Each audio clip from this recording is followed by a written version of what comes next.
Comme dans 70% des pharmacies françaises, l'amoxicilline se fait rare dans cette officine de Loire-Atlantique, particulièrement sous les formes destinées aux enfants. Du coup, c'est ici qu'on a l'amoxicilline donc pour les formes pédiatriques, pour les formes enfants, donc en sirop. Où on a deux pauvres doses en 125.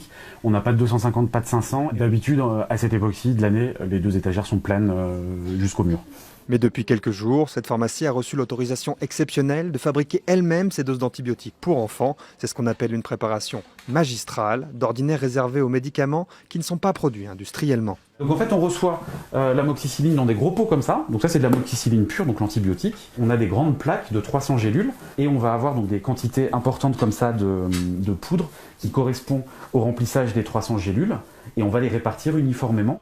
Une fois produites, les gélules sont étiquetées et envoyées aux pharmacies de la région qui les ont commandées. Une quarantaine d'établissements dans le pays ont ainsi été autorisés exceptionnellement à produire cet antibiotique et parviennent à fournir environ un tiers des prescriptions. C'est-à-dire que là, nos 1800 gélules fabriquées ce matin sont parties directement.